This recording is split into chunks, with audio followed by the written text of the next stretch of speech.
Hello, I'm Jonasz Rawiński and this is Break the Fake. They make them, we break them, and tell you everything you need to know. In the latest episode of Russia's nuclear theater, Putin has decided to roll out the big toys, simulating an epic response to a hypothetical missile attack. Picture this.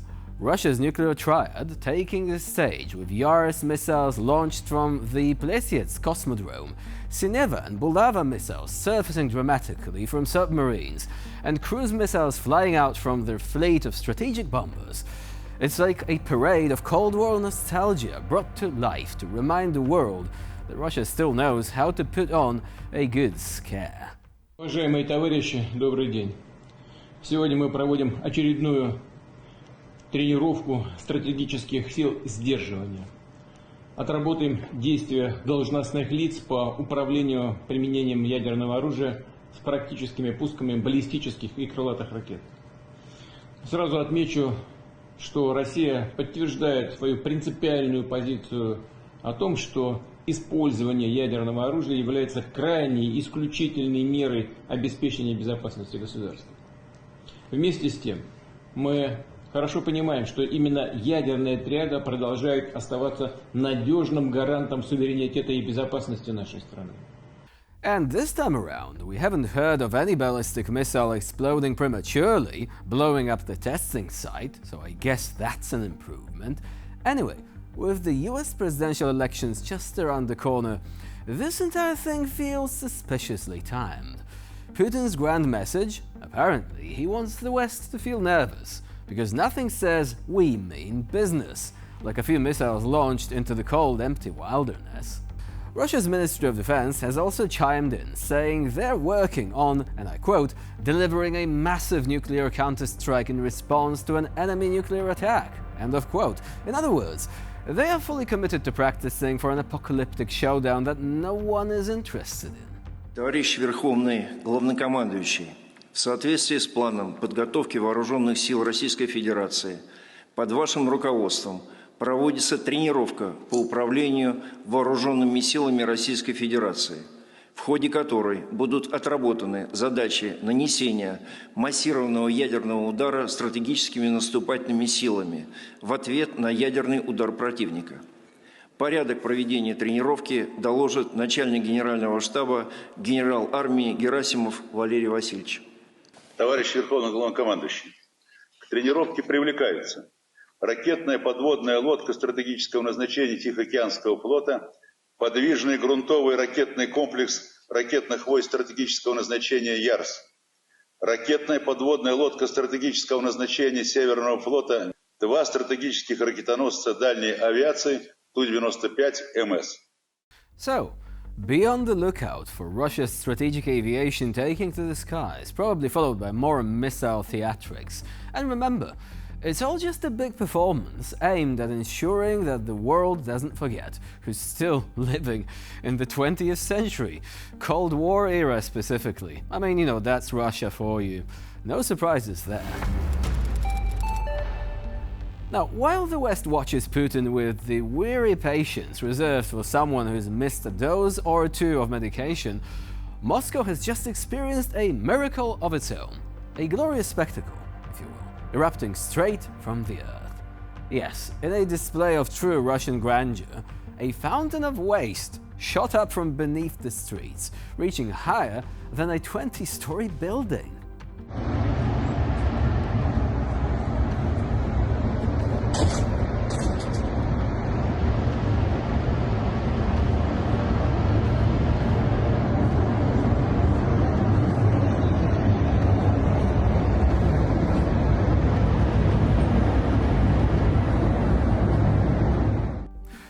There is this town in Arizona, Fountain Hills. They have this massive fountain. So this is a bit like that, except this one is a bit more brown, So anyway, forget the atomic scare tactics. This unexpected geyser has delivered a dose of reality far more impressive.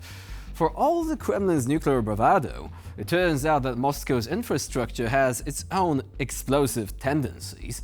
Nothing says powerful nation like an uncontrollable torrent of waste. Right? Now, Ukraine has struck at what might be Russia's most cherished resource, its distilleries. Yes, as Ukrainian drones target alcohol production facilities across Russia, it is clear that the conflict is hitting Moscow where it hurts, right in the vodka reserves. These distilleries aren't just about Russia's liquid pride. They are also seen as possible sites where ethanol could be repurposed for missile fuel. Это, короче, пиздец, ребят, я хуй его знает. Вот мой дом, блядь. Пизда, все нахуй. Это ебок, нахуй. Пошел тушить, блядь. Ебать, тут жар хуярит. А тут газ, ебать, слышь? Слышь, газ, ебать. Ой, блядь, не мог снимать.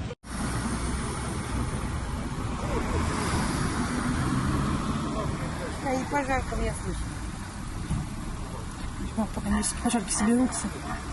Ты фотографируешь? Да снимай, Кирилл, видео сними, там машину что там. And you just gotta love these Russian reaction videos which have like more swearing than the average Limp Bizkit song. It's an awesome genre, isn't it? So this isn't an isolated operation either. According to the Moscow Times, Ukrainian drones recently targeted 3 distilleries on the 22nd of October, 2 in Tula and 1 in Tambov. Among these was Zernoprodukt, one of Russia's main producers of ethyl alcohol. While reports indicate minimal damage and no casualties, it is more than enough to shake Russia's spirits, literally and figuratively.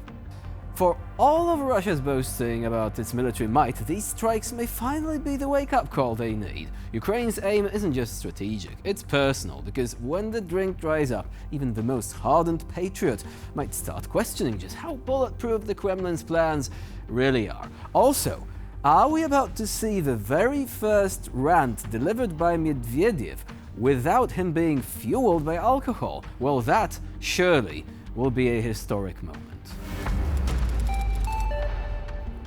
Editor-in-chief of RT, otherwise known as Russia Today, Margarita Simonian, has made the surprising revelation that several RT hosts do not exist.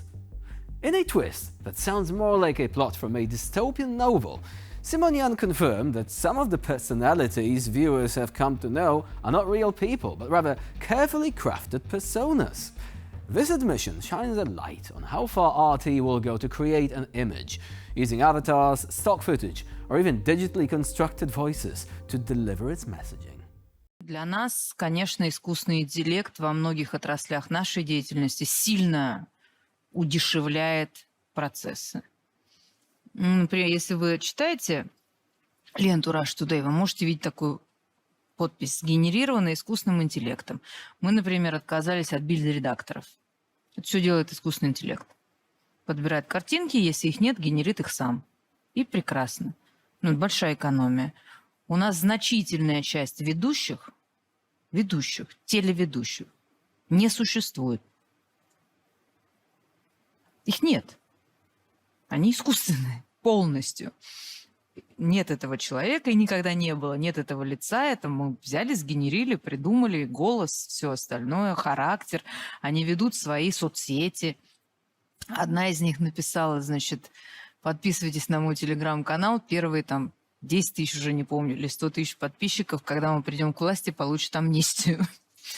Она так шутит.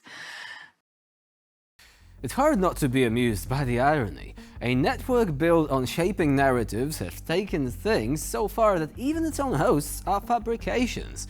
Why stick to mere propaganda when you can literally design the people who deliver it? Also, if you replace living people with AI, there is one particular advantage for Russia. You see, AI cannot fight on the front line, but people can. So, if you replace your photo editors with AI, you can send them off to the nearest conscription office and you know how it ends, right? Wonderful. I'm just wondering what's going to happen if Putin actually, well, ends his tenure at the Kremlin. Will they replace him with AI? Will this AI act as if it was Skynet from the Terminator? Well, that's actually a terrifying thought. And with this, we end this episode of Break the Fake. Please stay with us here on TVP World for more latest news and updates, not AI generated, all real.